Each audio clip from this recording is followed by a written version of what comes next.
So we are in Revelation, the 10th chapter, and we covered most of the 10th chapter last week, although we had a question. Mike in particular asked a question, and I said I would look into that. And so we will start with going into that before we move further. Let's come back here and to read the section we read last week, starting in verse 1 of chapter 10. Then I saw another mighty angel coming down from heaven, wrapped in a cloud with a rainbow over his head, and his face was like the sun, and his legs like pillars of fire.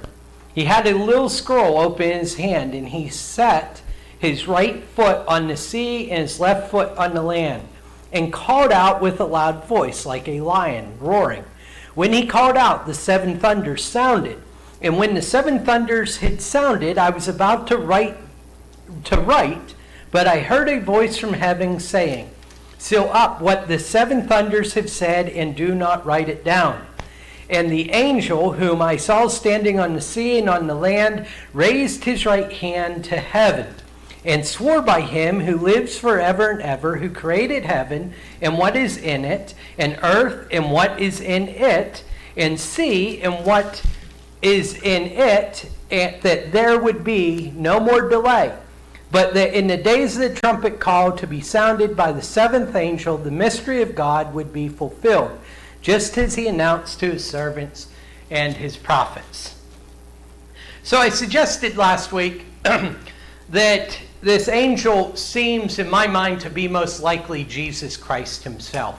What we can tell with certainty about this angel is that he's from heaven, he's a glorious being, he is very mighty. In fact, he is described as having 1 foot on land and 1 foot on the sea.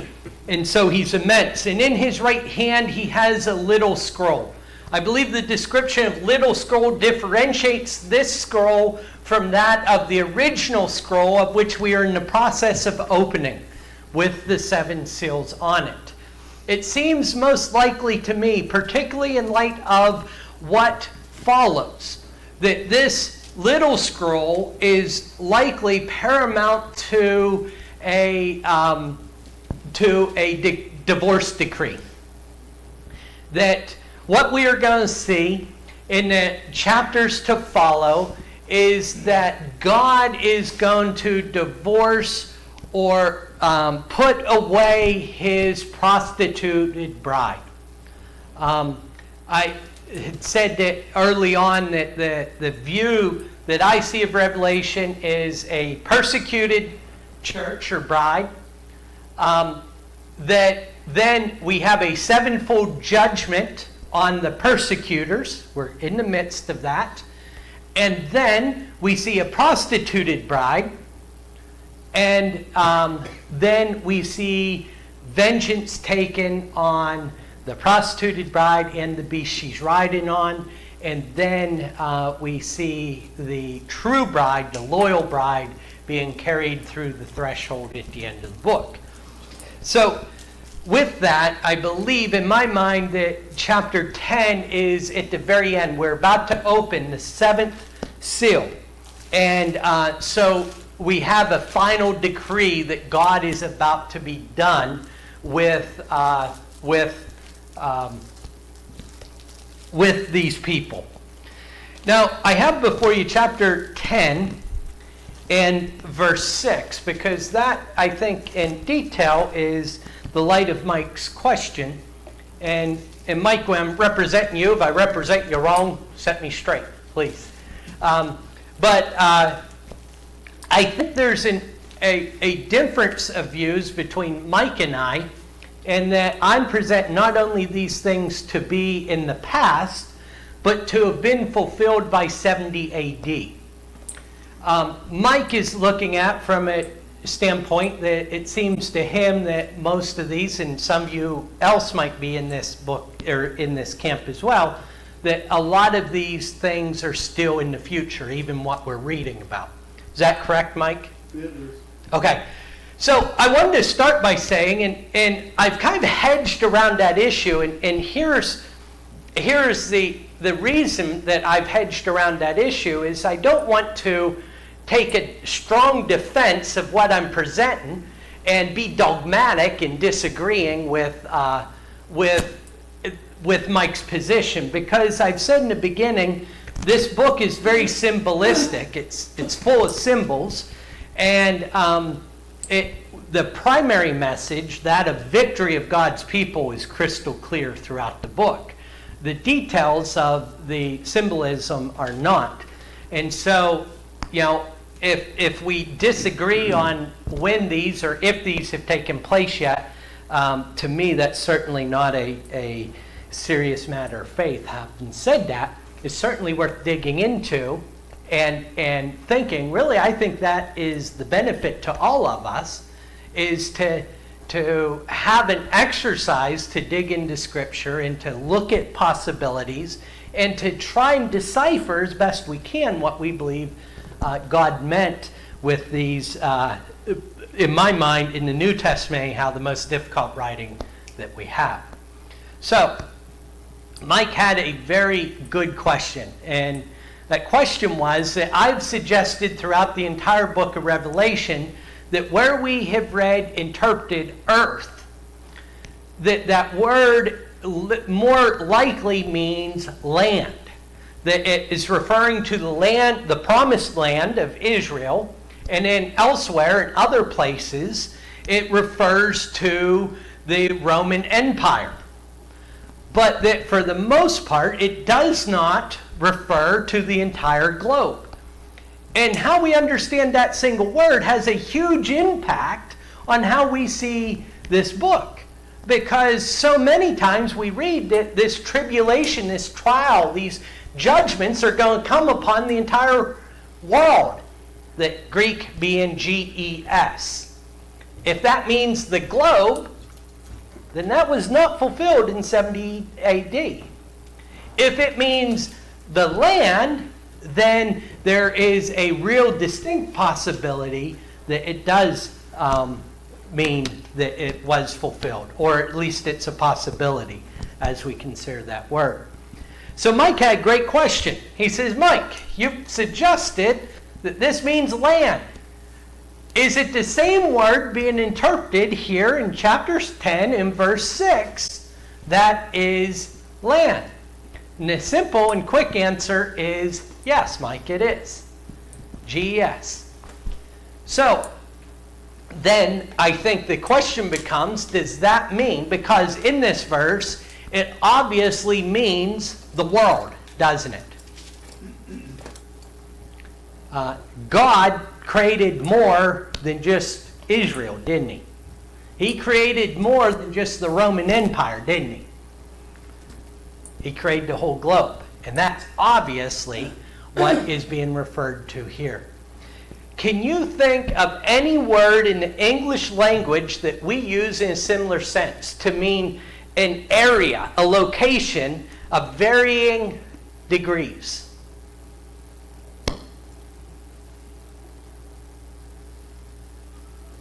Where's home? Kevin, where's home? Where do you live? Where do you live? Your house. Where's your home? It's Clarion County. Okay, Clarion County. Well, that probably narrows it down. That was a better answer than I was anticipating. Earlville Road. Oh, Carl, easy. Now he's probably went from, I'm going to take a wild guess, 200 square mile? No, not that much. 100 square mile. Now, at Kernsville Road, how long's that road? Probably 10 mile? About 7 mile. I have no idea. I wasn't far off. 7. Now he's narrowed it down to 7 miles. Not 7 square miles, but 7 linear miles. He's narrowed it down a lot. If you were to ask Jim Robertson where he lives, where's home, he might say Canada, eh? I hope they chuckle at that. Comedy over live stream's difficult, right? Now, Canada's huge, isn't it? Now, I kind of expected a more detailed answer from Kevin, being that we're this close to his home. You asked me, and I've had a lot of people ask me this while here, where's home? Where do you live? About half a mile that way. Straight shot, right? Now that's narrowing it down a lot more. Home can be your room, right? It can be your house. It can be your property. It can be your town. It can be, as Kevin said, your county. It can be the state you live in. It can be the country you live in. It could be the continent, the hemisphere. And then when I was in teenager, it could even mean where there was a show on TV, Third Rock from the Sun. Right? That's our home, right? So it's varying. And so to be clear, and I'm glad Mike has questioned this, because I'm not sure how clear I was on this word, that we narrow it down that much. It doesn't mean just one thing. In the Greek language, and by the way, the Hebrew is a different language, but the concept they use for earth was almost identical to this as well. It meant tillable land, or we'll define it as we go. So how do we tell what it means then? How do we know what this word means? And by the way, in saying that, I think maybe something I haven't said, I'm not being critical of the translators having translated earth throughout this entire book. Almost all of our translations translate it that way. Perfectly reasonable. So here's how I think we understand. Number one, we have to remember the genre of the book. The language, because it's prophetic, a prophetic book, all the prophetic language of the Bible is very hyperbolic. It's hyperbole, right? We have a lot of hyperbole and simile in our language. We sing a song, right? The second verse of that beautiful song is like Jacob, my head is stone, right? Yeah, my head is stone. My pillow is stone. Right? All of you sang that. Are you using a stone for a pillow? No? Where are you getting at when you say that? You don't have a pillow. Don't have a pillow? Okay. But literally, it's not even about the pillow, is it? No, he doesn't have a home, real hard times. Hard times? The song we sang, he doesn't have a home. Yeah, that second verse is talking about the hard times. Third verse is talking about being pillow. We don't have a home. The fact that none of us should have a home, right? It's exaggeration to prove a point. We all here have a home, but it's not a real home, right? It's not our eternal home. So the same way, I think in Revelation we have to keep that in mind. And secondly, the context. So it is abundantly clear that verse 6 of chapter 10 is talking about the entire globe. The context demands that, doesn't it? I think It includes the heaven, too. yes. And by the way, we'll see here in a minute that that's one of the ways we know that. It includes the heaven, and in earth is the contrast to heaven, right? Right. So it is abundantly clear that it's the entire globe here.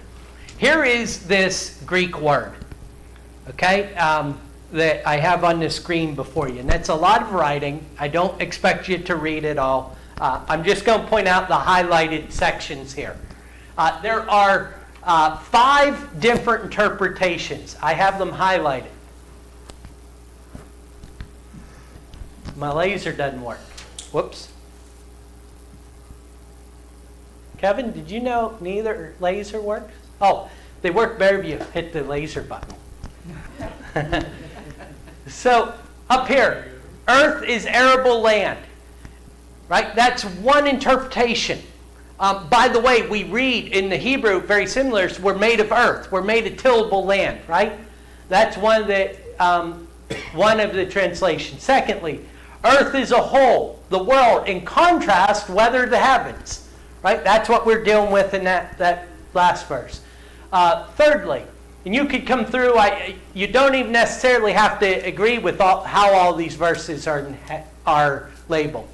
But the inhabited earth, right? That means anywhere there's people, right? Where there's earth. That's not talking about necessarily solid land, but civilizations, where people are, right? D is down here. A country or territory, right? That's what I'm suggesting most of these in Revelation is referring to. Fifthly, the ground, right? That's what we're made out of. Very similar to the first one. And lastly, land. And by the way, here's how we get, that's the root to all these words. Geology is the study of what, Kevin? Rocks. Rocks, right? There's that root, that GE at the beginning. Geometry, right, is spatial relations. Geography is how maps go together. By the way, did I put this up? This is Vine's dictionary. Is that up there somewhere? Maybe you have Vine's. If not, there's actually a copy in the library. You're welcome to hold it. We clear on that? So it could mean any of these things, and throughout Scripture, all of these are used. So the context, how do we figure out what it is? And by the way, this exercise, I think, is so beneficial beyond Revelation, right? Did you ever consider this? This to me really brings something home. We just talked about meekness on Sunday. The second beatitude, I believe, Matthew 5:5. Blessed are the meek, for they will inherit what? The earth. Did you ever stop to think about what the meek are going to inherit? The globe? Mike says yes. The way I take that, the way I read it, Okay. On surface, boy, it's hard not to get that, isn't it? that's how I take it. Yep. Anything else? Emily says heaven.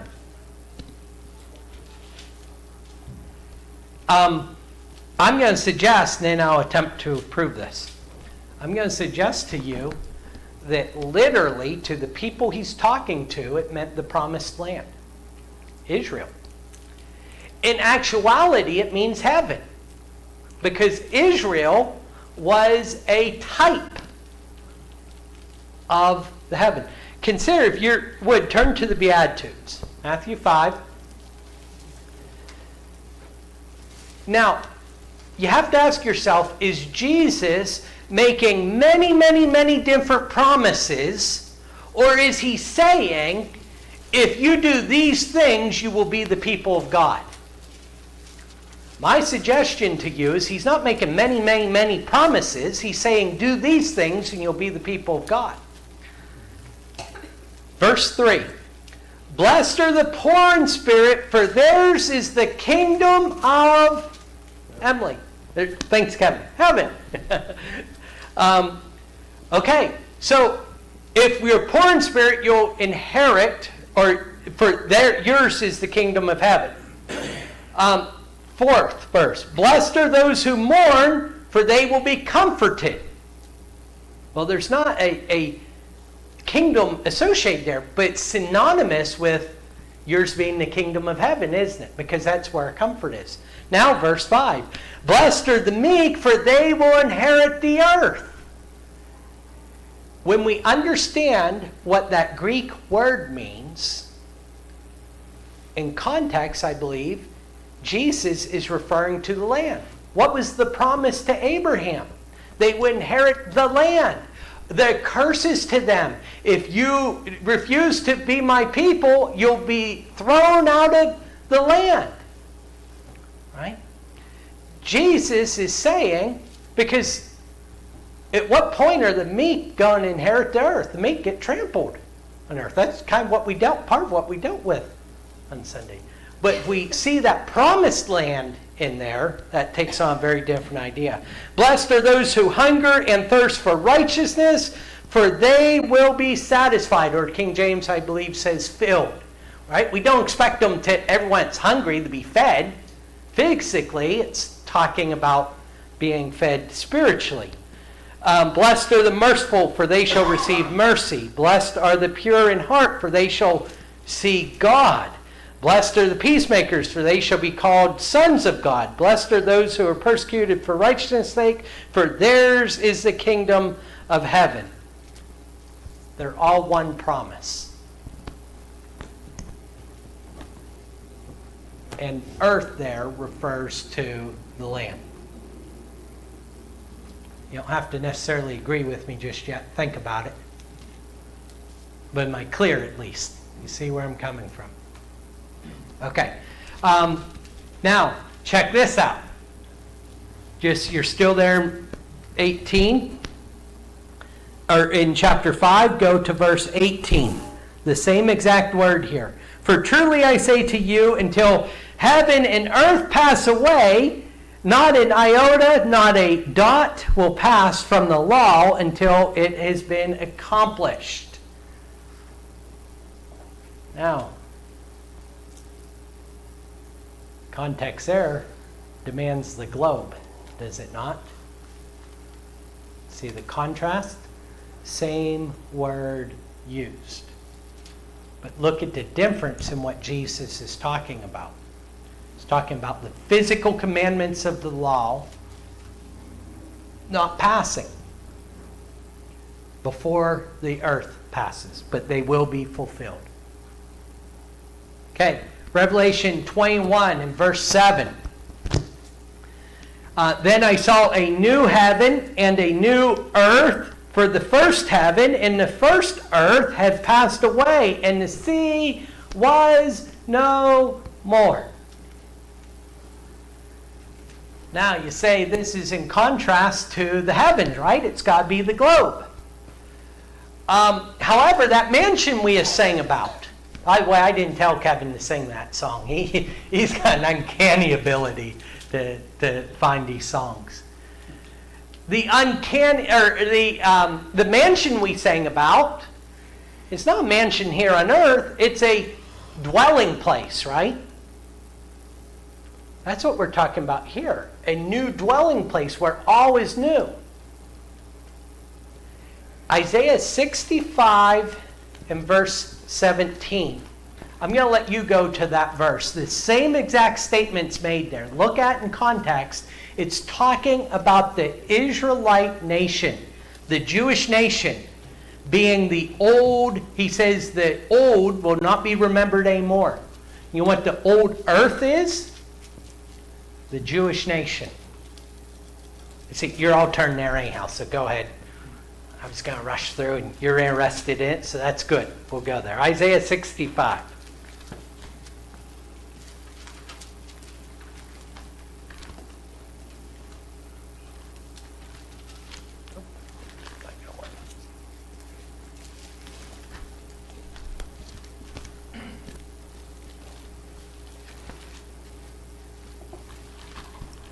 Terrible time.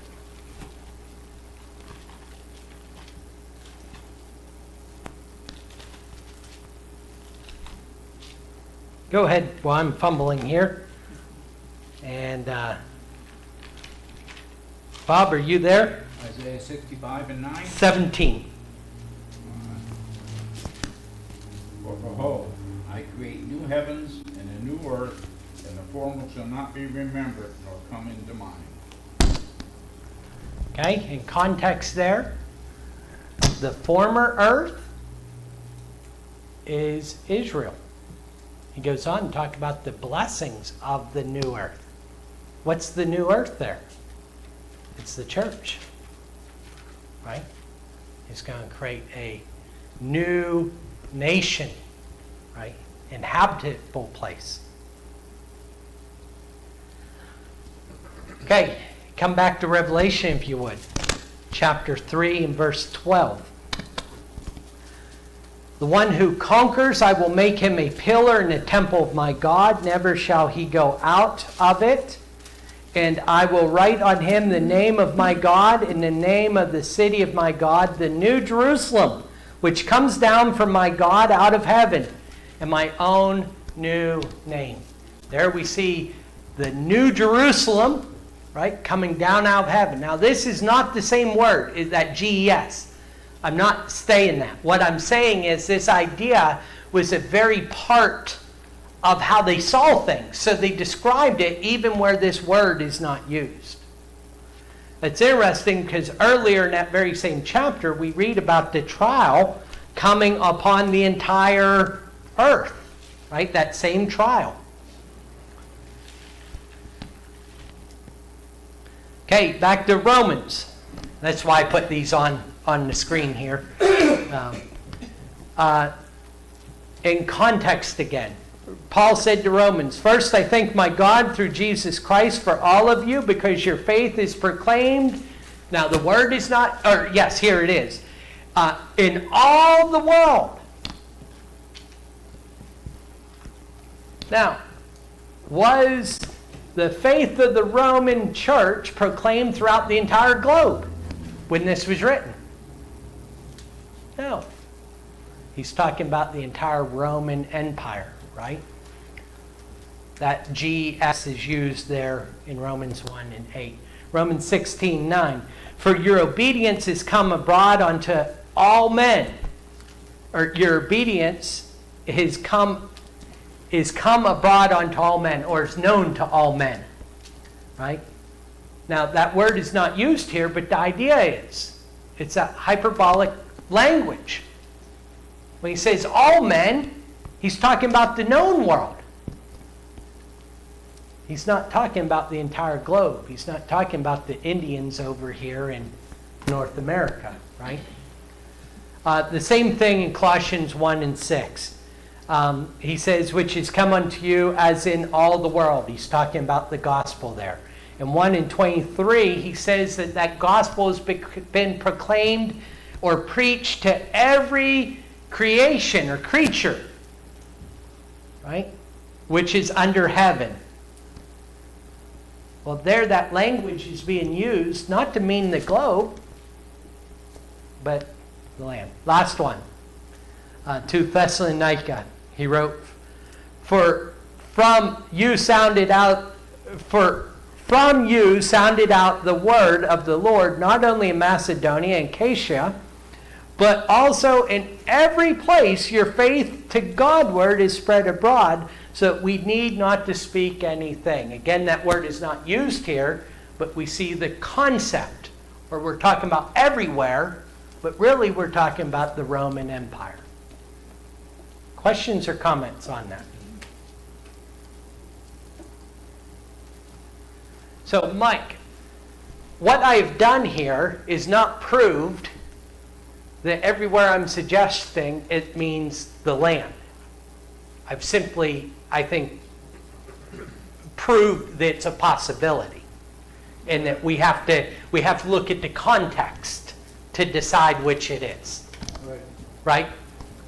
So, and I want to be clear on that, because I do believe it's of the utmost importance to see that in Scripture used in that very way, to understand how it can be used in that way here in Scripture. Let me give you one more point to think about, though, for why I'm presenting. Remember our 4 views we talked about in the future? 2 of them see almost all this in the past. One, I'm going to say this in a rough way, not because I'm trying to belittle the view, but because I don't have a better way of seeing it. It means nothing. Okay? The historian and the preterist views see all these in the past. The idealists see them not to be anything in particular, but rather spiritual representations. Are you with me? So it's neither in the future or in the past. So historists see it. David, you actually said some things a couple weeks ago that would say that it was all fulfilled by the end of the Roman Empire, right? Campbell and some of the Restoration figures, influencers, suggested that a lot of this refers to the papacy and see it being fulfilled through the Reformation and the Restoration movements. Okay, those are all different views of historicists. The preterists see it happening, and there's a variety of these views, in 70 AD. My point is that both those views see these as being in the past. The spiritual or idealists see it as not representing anything particular. The reason I wanted to bring this up is to challenge, and by the way, Mike's brave enough. The reason I thought about dealing with these, if there's one person brave enough to ask a question, there's more thinking about it that just haven't said it. So the only views that see these in the future is the futurist. The caution or what needs to be worked out if these things are still in the future is in just a couple chapters we're going to see the kingdom set up and reign for 1,000 years. If that is still to happen in the future, and most denominations believe that today, they believe that Jesus came to set up the kingdom. He failed to do so, and the book of Revelation is about him coming back to do that. Now, that's the challenge when you get to these later chapters, if it's still futuristic about what that means. And so that, as we go forward, I think is a seed to plant for anyone that's think that way to understand the implications of reaching out there to that. Questions or comments on any of that?